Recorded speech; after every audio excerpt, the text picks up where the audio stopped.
എത്ര നല്ല മനുഷ്യനാ ഈ ഗഫൂർക്ക.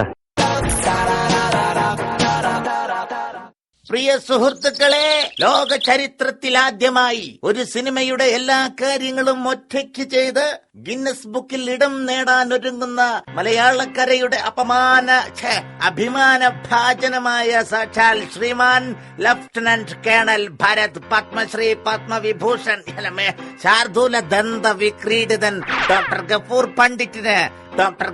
പണ്ഡിറ്റിന് ഇതാ ജന്മനാട് സ്വീകരണം നൽകുകയാണ്. കോഴിക്കോട് കടപ്പുറത്ത് നിന്ന് ആരംഭിച്ച് മാനാഞ്ചിറ മൈതാനിയിൽ സമാപിക്കുന്ന സ്വീകരണത്തിൽ എത്തിച്ചേരുന്നു നിങ്ങളുടെ സ്വന്തം ഗഫൂർ പണ്ഡിറ്റ്.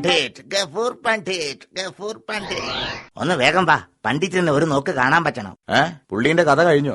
അല്ലടോ, അതിനു മുമ്പ് സ്ഥലം വിട്ടാലോ, വലിയ തിരക്കുള്ള മനുഷ്യനല്ലേ. പ്രിയമുള്ളവരെ, നമ്മുടെ സ്വന്തം പണ്ഡിറ്റ് അല്പസമയത്തിനകം തന്നെ ഇവിടെ എത്തിച്ചേരുമെന്നാണ് അറിയിച്ചിട്ടുള്ളത്. അദ്ദേഹം ഇവിടെ വന്നു കഴിഞ്ഞാൽ അദ്ദേഹത്തിന്റെ വളരെ പ്രശസ്തമായ ചില ഗാനങ്ങൾ നമുക്ക് വേണ്ടി ഇവിടെ ആലപിക്കുന്നതായിരിക്കും. ആയതിനാൽ ഗർഭിണികളും ഹൃദ്രോഗമുള്ളവരും പ്രായമായവരും കൈക്കുഞ്ഞുങ്ങളുള്ളവരും അല്പം അകലെ മാറിയിരിക്കണമെന്ന് വിനീതമായി അറിയിക്കുകയാണ്.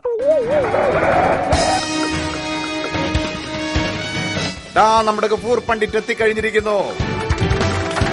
മലയാള സിനിമയെ രക്ഷപ്പെടുത്താൻ വേണ്ടി ജനിച്ച മഹാനായ ഞാൻ ഇപ്പോൾ വളരെ ദുഃഖിതനാണ്. കാരണം എനിക്ക് ശേഷം മലയാള സിനിമയുടെ ഗതി എന്താവും ഇത് ആലോചിച്ചിട്ട് എനിക്ക് ഉറക്കല്ല. ഹലോ പണ്ഡിറ്റ്, പ്രസംഗത്തിന് മുമ്പ് ചെറിയൊരു ചടങ്ങുണ്ട്, വരൂ. വിട്, എങ്ങോട്ടാണ് നിങ്ങൾ എന്നെ കൊണ്ടുപോണത്?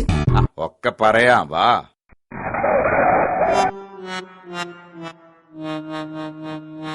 ഇതെന്തിനാണ് ഭ്രാന്താശുപത്രിയിൽ വന്നത്? ഉദ്ഘാടനം ഉണ്ടോ? ഒരു 5-10 മാസം ഇവിടെ കിടന്ന് അസുഖമൊക്കെ മാറിയിട്ട് പുറത്തിറങ്ങിയാ മതി. നാടിനെ പറയിപ്പിക്കാൻ വേണ്ടി ക്യാമറ എടുത്ത് ഇറങ്ങിക്കോളാം. എന്താണ്? വേണ്ട പോയി. അതോ എന്താണ്? ഡോക്ടർ, ഇയാൾക്ക് ഷോക്ക് കൊടുക്കൂ പ്ലീസ്. അല്ലെങ്കിൽ വേണ്ട, ഇയാളുടെ സിനിമ കാണിച്ചു കൊടുത്താലും മതി.